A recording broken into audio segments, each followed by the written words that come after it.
intelijen. 1. Seorang pengawas intelijen mendapati informasi yang berpotensi membahayakan keamanan nasional.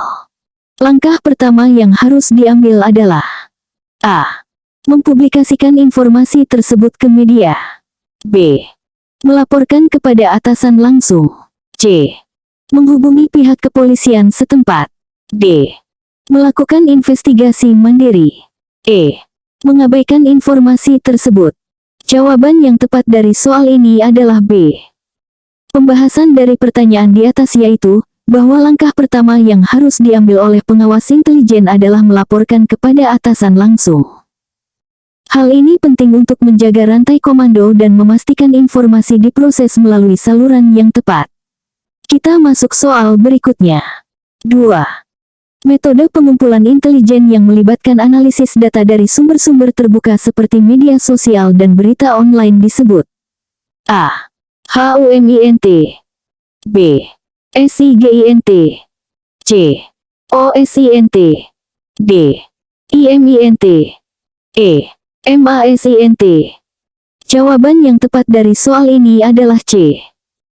Pembahasan dari pertanyaan di atas yaitu, bahwa OSINT atau Open Source Intelligence adalah metode pengumpulan intelijen yang menggunakan sumber-sumber terbuka seperti media sosial, berita online, dan informasi publik lainnya.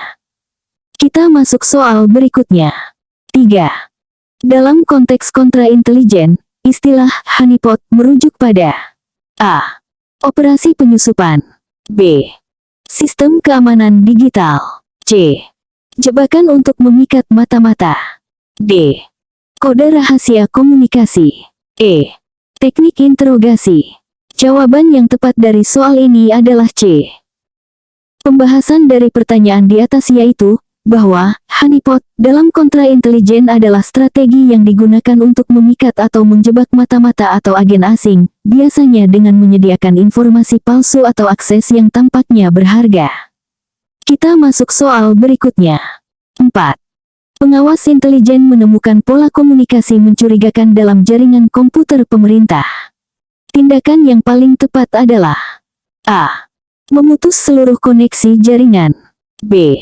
Menghubungi media untuk peringatan publik. C. Melakukan analisis forensik digital. D. Mengabaikan karena mungkin hanya kebetulan. E. Mengirim peringatan ke seluruh pengguna jaringan. Jawaban yang tepat dari soal ini adalah C. Pembahasan dari pertanyaan di atas yaitu, bahwa melakukan analisis forensik digital adalah langkah paling tepat untuk mengidentifikasi sumber, sifat, dan dampak potensial dari pola komunikasi mencurigakan tanpa mengganggu operasi atau membocorkan informasi sensitif. Kita masuk soal berikutnya. 5. Prinsip need to know dalam keamanan informasi berarti A. Semua informasi harus dibagikan secara luas. B. Informasi hanya diberikan kepada yang membutuhkan untuk tugas spesifik. C. Informasi harus selalu dirahasiakan dari semua pihak. D. Setiap orang berhak mengetahui semua informasi. E. Informasi hanya boleh diakses oleh pejabat tertinggi. Jawaban yang tepat dari soal ini adalah B. Pembahasan dari pertanyaan di atas yaitu, bahwa prinsip need to know menegaskan bahwa akses terhadap informasi rahasia hanya diberikan kepada individu yang membutuhkannya untuk menjalankan tugas spesifik, guna meminimalkan risiko kebocoran informasi. Kita masuk soal berikutnya. 6. Dalam analisis intelijen, teknik red teaming digunakan untuk A. Mengidentifikasi ancaman internal. B. Melatih agen lapangan baru. C. Menguji kelemahan sistem dari sudut pandang adversari. D. Mengembangkan kode etik intelijen. E. Menyusun laporan tahunan. Jawaban yang tepat dari soal ini adalah C. Pembahasan dari pertanyaan di atas yaitu, bahwa red teaming adalah teknik di mana sekelompok ahli berperan sebagai adversari untuk menguji dan mengidentifikasi kelemahan dalam sistem keamanan atau strategi dari sudut pandang penyerang potensial. Kita masuk soal berikutnya. 7. Pengawas intelijen menerima laporan tentang potensi serangan siber terhadap infrastruktur kritis. Prioritas utama dalam situasi ini adalah A. Mengumumkan ancaman ke publik. B.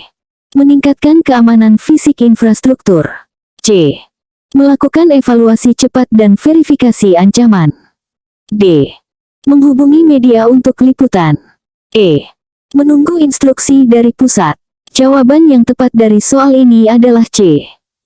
Pembahasan dari pertanyaan di atas yaitu, bahwa prioritas utama adalah melakukan evaluasi cepat dan verifikasi ancaman. Hal ini memungkinkan pengambilan keputusan yang tepat dan cepat untuk mitigasi risiko tanpa menimbulkan kepanikan atau membocorkan informasi sensitif. Kita masuk soal berikutnya. 8. Dalam konteks intelijen ekonomi, competitive intelligence mengacu pada A. Pencurian rahasia dagang. B. Pengumpulan dan analisis informasi kompetitor secara legal. C. Manipulasi pasar saham. D. Negosiasi perjanjian perdagangan internasional. E. Peretasan database perusahaan asing. Jawaban yang tepat dari soal ini adalah B. Pembahasan dari pertanyaan di atas yaitu, bahwa competitive intelligence adalah praktik legal dalam pengumpulan dan analisis informasi tentang kompetitor dan lingkungan bisnis untuk mendukung pengambilan keputusan strategis. Kita masuk soal berikutnya. 9. Seorang pengawas intelijen diminta untuk menilai kredibilitas sumber informasi. Faktor yang paling penting dalam penilaian ini adalah A. Status sosial sumber. B. Frekuensi komunikasi dengan sumber. C. Track record akurasi informasi sebelumnya dari sumber. D. Kewarganegaraan sumber. E. Usia sumber informasi. Jawaban yang tepat dari soal ini adalah C. Pembahasan dari pertanyaan di atas yaitu, bahwa track record akurasi informasi sebelumnya adalah faktor paling penting dalam menilai kredibilitas sumber. Hal ini memberikan indikasi terbaik tentang reliabilitas dan keandalan sumber dalam menyediakan informasi yang akurat. Kita masuk soal berikutnya. 10. Dalam operasi kontraterorisme, Chatter merujuk pada A. Komunikasi langsung antara agen intelijen. B. Peningkatan aktivitas komunikasi di antara kelompok yang dicurigai. C. Proses interogasi tersangka terorisme. D. Sistem enkripsi untuk komunikasi agen lapangan. E. Metode perekrutan informan. Jawaban yang tepat dari soal ini adalah B. Pembahasan dari pertanyaan di atas yaitu, bahwa dalam konteks kontraterorisme, Chatter mengacu pada peningkatan aktivitas komunikasi di antara kelompok atau individu yang dicurigai. Ini sering dianggap sebagai indikator potensial dari perencanaan atau aktivitas teroris yang akan datang.